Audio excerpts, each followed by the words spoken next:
Welcome to the Slop Farm. Enjoy the video. You'll start by ensuring power and proximity. Make sure the AirPods Pro Max and your phone are charged and within a few feet. Once done, unlock your iPhone and open Settings Bluetooth to watch for the pairing banner. Press and hold the noise control button for 1 to 2 seconds until the LED blinks white. That signals pairing mode. Now tap the device name on screen.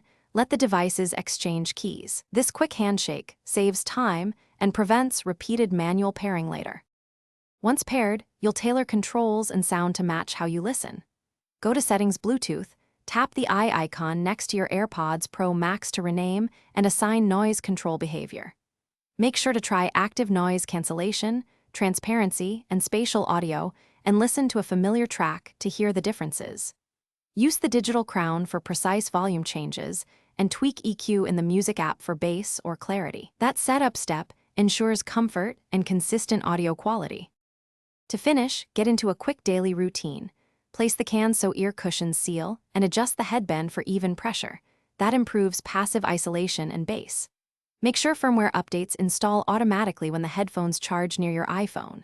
If audio cuts or pairing fails, reset by holding the noise control button and digital crown for about 15 seconds until the LED flashes amber then white. Repair after.